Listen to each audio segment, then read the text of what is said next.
SSC 26 batch, এই শেষ সময়ে এসে বোর্ড কোয়েশ্চেন সলভিং এর কোনো বিকল্প নেই। তাই আমরা তোমাদের জন্য নিয়ে এসেছি এই শেষ সময়ে একটি সুন্দর প্রিপারেশনের জন্য বোর্ড কোয়েশ্চেন সলভিং সিরিজ। এই শেষ সময়ে এসে তুমি যত বেশি বোর্ড কোয়েশ্চেন সলভ করবে তোমার প্রিপারেশন হবে তত বেশি শার্প। তাহলে চলো দেরি না করে আমরা আমাদের ক্লাসে একটু ফোকাস করি। দেখো, আমরা আজকে তোমাদের সাথে যে টপিকটা নিয়ে কথা বলবো তা হচ্ছে special use of word and phrase. Okay, আপু তোমাকে শিখাবে কিভাবে খুব সহজে পরীক্ষার হলে বোর্ড কোশ্চেন গুলো সলভ করা যায়, বা পরীক্ষার হলে কোশ্চেন গুলো সলভ করা যায়, বা কিভাবে আমরা হচ্ছে বাসায় খুব ইজিলি বোর্ড কোশ্চেন গুলো সলভ করতে পারি, বা হচ্ছে কিভাবে খুব সহজে আমি হচ্ছে জিনিসগুলো রিভাইজ করতে পারি। তাহলে আসো আমরা আজকে দেখবো হচ্ছে 2018 বোর্ডটা একটু দেখবো।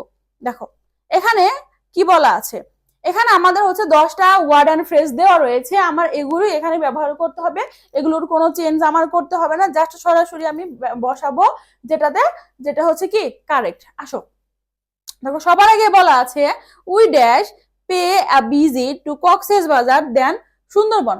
যখন তুমি দেখবে কোন লাইনের মধ্যে হচ্ছে কি রয়েছে, দেন রয়েছে, কি রয়েছে দেন, তখন তুমি চোখ বন্ধ করে সেখানে উড রাদার ব্যবহার করতে পারবে। কি ব্যবহার করবে?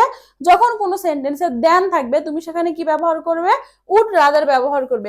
আমাদের অপশন উপরে আছে বক্সে উড রাদার, দেখি তো। হ্যাঁ, আমাদের বক্সে উড রাদার আছে, তাহলে আমার হচ্ছে এ নাম্বারের সঠিক উত্তর হচ্ছে উড রাদার। ওকে, এরপরে দেখো the storm was raging violently. Okay, মানে হচ্ছে ঝড়টা হচ্ছে ক্রমশ কি হয়ে যাচ্ছে, আক্রমণাত্মক হয়ে যাচ্ছে।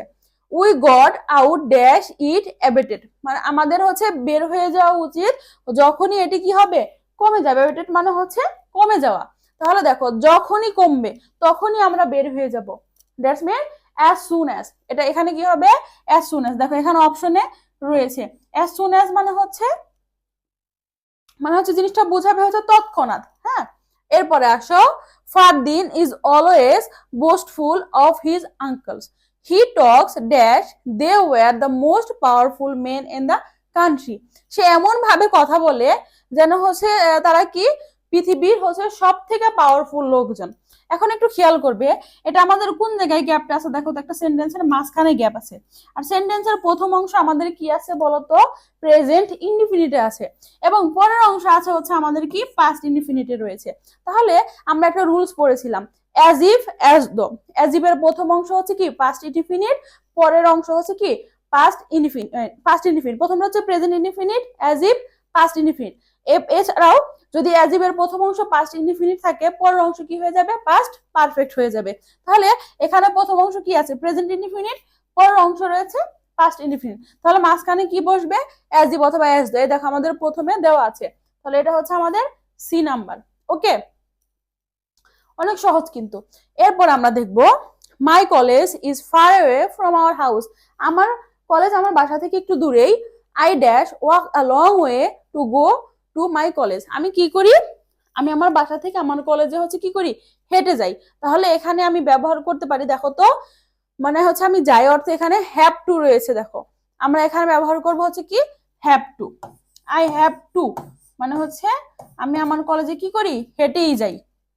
এরপরে দেখো Jasimuddin is a rural poet. Jasimuddin কি পল্লী কবি।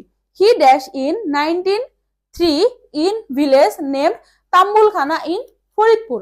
তাহলে এখানে দেখো একজন ব্যক্তির নাম আছে এবং এখানে কি বলা আছে, জন্ম তারিখটা আছে। যখন কোনো সেন্টেন্সে তুমি জন্ম তারিখ, জন্ম স্থান এই টাইপের কোনো কিছু দেখবে সেখানে আমরা কি ব্যবহার করব, ওয়াজ ব্রন ব্যবহার করব। কি ব্যবহার করব, ওয়াজ ব্রন আছে এখানে, ওয়াজ ব্রনটা হ্যাঁ এই যে এখানে আছে was born, E number. Okay, আর হ্যাভ টু ডি নাম্বার।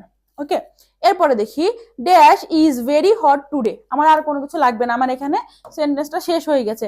তাহলে it is very hot today. দেখো অপশনে আমাদের কি আছে, ইট আছে। এখন অনেকে বলবে আপু এখানে ইট কেন হইলো, দেখো ইট এর জন্যই হলো কারণ ইটটা কি, ইট হচ্ছে ইহা অর্থ নির্দেশ করে ফার্স্ট অফ অল। এরপর হচ্ছে এটা সিঙ্গুলার, কি সিঙ্গুলার সাবজেক্ট সিঙ্গুলার ভার্বের সাথে বসে। দেখো তো এখানে কি আছে, আমাদের ভার্বটা কি আছে, সিঙ্গুলার আছে না, ভার্বটা সিঙ্গুলার আছে, এজন্য আমরা এখানে ইট ব্যবহার করব। ওকে, এরপর দেখো Maruf can not earn 50 marks dash 80 marks. দেখো তো এখানে কি বলা আছে, মারুফ 50 মার্ক পারে না, কিন্তু 80 মার্ক, মানে মাঝখানে একটা গ্যাপ আছে। সবসময় খেয়াল রাখবা যখন এরকম গ্যাপ থাকবে, প্রথমে একটা বিষয় উল্লেখ করা থাকলো ধরো, হ্যাঁ, এরপরে হচ্ছে আরেকটা বিষয় উল্লেখ করা থাকলো, মানে জিনিসটা হচ্ছে আগের জিনিসের সাথে পরের জিনিসের তুলনা বোঝাবে। হ্যাঁ, ধরো একটা হচ্ছে তুলনামূলক ছোট বিষয়, আর একটা হচ্ছে তুলনামূলক বড় বিষয়, এটা হচ্ছে সব থেকে সহজ বিষয়। এখন অনেকে এখানে বলবে, দেখবা হচ্ছে কি ব্র্যাকেটের আগে হচ্ছে কমা আছে, অনেক সময় আপু ভাইয়া বোর্ড কোশ্চেনে কমা থাকে না, এটা একটু খেয়াল রাখবা, মাথায় রাখবা। অনেক সময় বা সব সময় বোর্ড কোশ্চেনে কি থাকে না, কমা থাকে না। তো তুমি যদি শুধু এই কমার টেকনিকটা পড়ো, তোমার পরীক্ষার হলে ভুল হবেই হবে। সব থেকে মনে রাখবে এই লেট অ্যালন, এখানে সঠিক উত্তরটা হবে লেট অ্যালন। লেট অ্যালন মানে হচ্ছে তুচ্ছ তাচ্ছিল্য বোঝায়। কি বোঝায়? তুচ্ছ তাচ্ছিল্য। হ্যাঁ, ধরো তোমার কাছে একটা ছোট জিনিসই নাই, তুমি আবার আকাশ চূড়া স্বপ্ন দেখো। আমার কাছে হচ্ছে একটা 5 টাকার কলমই নেই, আমি হচ্ছে 100 টাকা দামের কলম কিভাবে কিনবো? তাহলে প্রথমে আমার কাছে কি হচ্ছে ছোট জিনিস, এরপরে না আমি হচ্ছে বড় জিনিসের স্বপ্ন দেখবো। তাহলে দেখো প্রথমে আছে 50 মার্ক, এরপর আছে 80 মার্কস। ওকে, তাহলে এটা ছোট না, এটা বড়। তাহলে দেখবে গ্যাপের আগে একটা ছোট বিষয় আর গ্যাপের পরে হচ্ছে একটা বড় বিষয়। এরকম যখন থাকবে সেখানে আমরা কি ব্যবহার করব? লেট অ্যালন ব্যবহার করব। ওকে, এরপরে দেখো, dash are many mango trees around our home. আমাদের বাড়ির চারপাশে অনেক কি রয়েছে? আম গাছ রয়েছে। দেখো আমাদের মোস্ট অফ দা অপশন বাদ, মানে শেষ হয়ে গেছে, বাদ আছে হচ্ছে মাত্র 3টাই সিরিয়ালের। এখন এখানে দেয়ার বাদ আছে, তাহলে দেখো এখানে কিন্তু দেয়ার আর, এখানেও হ্যাঁ দেয়ার আর, তাহলে এখানে আমরা কি ব্যবহার করব? দেয়ার। এখন দেয়ারের ব্যবহারটা কি? দেয়ারের পর কি হবে? ভার্বটাও হবে প্লুরাল, আমার সাবজেক্টটাও হবে কি? প্লুরাল হবে। কি হবে? প্লুরাল হয়ে যাবে। তাহলে দেয়ার আমরা কখন ব্যবহার করব? যখন ভার্ব এন্ড সাবজেক্ট উভয়ই প্লুরাল থাকবে, তখন হচ্ছে আমরা দেয়ার ব্যবহার করব। ওকে, এরপরে দেখো ফায়াজ, হ্যাঁ, Fayaz seems to be weak. ফায়াজকে দেখে মনে হচ্ছে সে খুবই দুর্বল। Dash consult an experience doctor. তার কি করা উচিত? তার একজন অভিজ্ঞ ডাক্তারের সাথে বা হচ্ছে কনসালটেন্ট করা উচিত, অভিজ্ঞ ডাক্তারের কাছে যাওয়া উচিত। তাহলে এই যে উচিত অর্থে, হ্যাঁ, উচিত অর্থে আমরা কি ব্যবহার করব? হ্যাড বেটার ব্যবহার করব। কি অর্থে? উচিত অর্থে। কি অর্থে ব্যবহার করব? উচিত অর্থে আমরা হ্যাড বেটার ব্যবহার করব। ওকে, এরপরে দেখো আর হচ্ছে হ্যাড বেটারের পর সব সময় হচ্ছে V1 ফ্রম বসে, হ্যাঁ, ভার্বের V1 ফ্রম। এরপর দেখো দ্য রিভার ইজ ক্লাম, নদীটি শান্ত। Dash we swim in the river, এখানে কি আছে? Question mark. মনে রাখবা কোশ্চেন মার্ক থাকলে এক হোয়াট ডাজ লুক লাইক বা হোয়াট ইফ অথবা হচ্ছে উড ইউ মাইন্ড, এই তিনটার একটা বসবে। আমাদের অপশনে কি আছে? হোয়াট ডাজ লুক লাইক কিন্তু নাই, লুক লাইক থাকলে আবার 2টা গ্যাপ বসবে। হোয়াট ইফ আবার একটা গ্যাপের মধ্যে থাকবে, তো এখানে হোয়াট ইফ আছে। তাহলে এখানে আমরা কি ব্যবহার করবো বলতো? এটা হচ্ছে আমাদের হোয়াট ইফ হবে।